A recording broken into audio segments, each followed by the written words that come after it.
Hello everyone. Today we are back with test number third, modern history.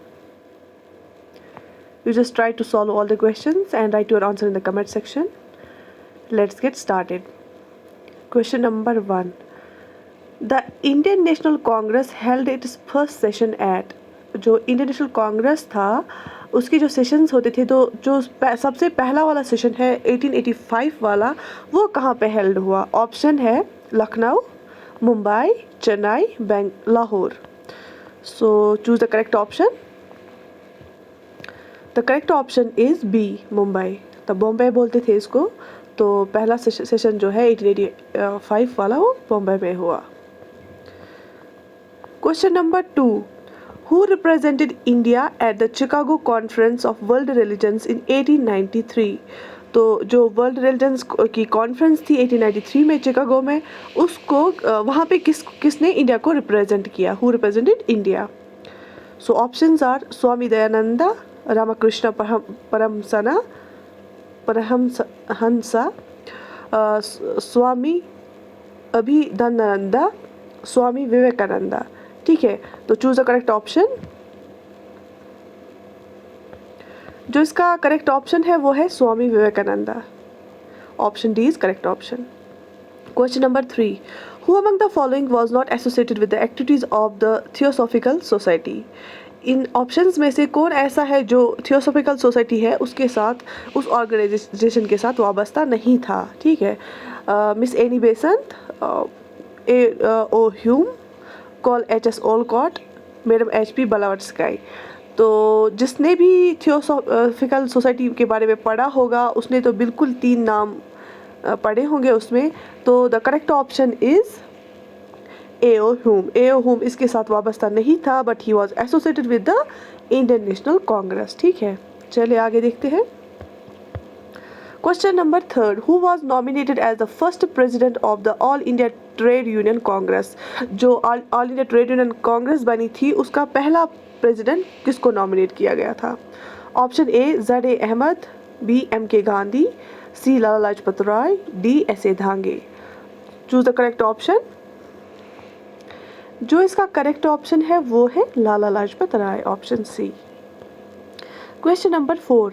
Santhal uprising of 1855 to 1857 was characterized by, the main characteristic क्या था Santhal uprising का? जो बहुत सारी tribal uprisings हुई थी, पीजेंट अपराइजिंग्स हुई थी, उनमें से एक संथल अपराइजिंग भी है जो छोटे छोटे रिवोल्ट्स हुए थे. तो इसका मेन कैरेक्टरिस्टिक फीचर क्या था? Help by local British administration. क्या लोकल जो ब्रिटिश एडमिनिस्ट्रेशन थी उसने हेल्प किया था? Option B is opposition by majority of the Santhals. क्या जो संथल्स थे मेजॉरिटी ऑफ द पीपल ने अपोज किया था इसको? Strong organisation and leadership. क्या इसकी जो ऑर्गेनाइजेशन थी बहुत ज़्यादा स्ट्रॉन्ग थी और लीडरशिप भी स्ट्रॉन्ग थी? सुपरेटिक एक्ट्स ऑफ द वायलेंस. क्या उन्होंने बीच बीच में वायलेंस के कुछ एक्शंस किए थे, कुछ वायलेंट एक्ट्स किए थे?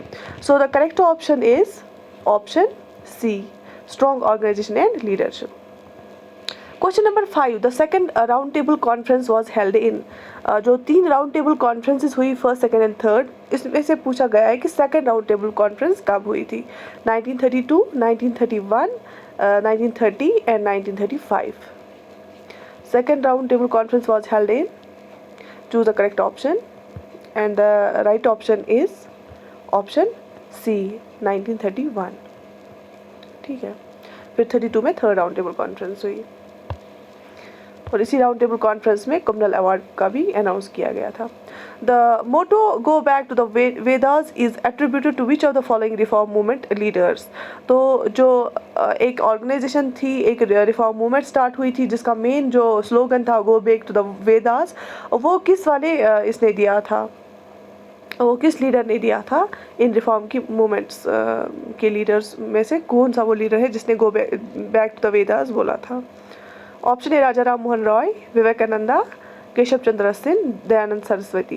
क्योंकि ये जो चारों हैं, इन चारों ने इस रिफॉर्म मूवमेंट्स पे काम किया था, बहुत ज़्यादा एक्टिव रोल किया था. तो इनमें से जो आंसर है, choose the correct option. So the correct option is Dayanand Saraswati, D. Question number 7. Whom did Gandhi ji consider his political guru? Gandhi ji किसको कंसिडर करता था as his political guru? Options are Vinoba Bhave, BG.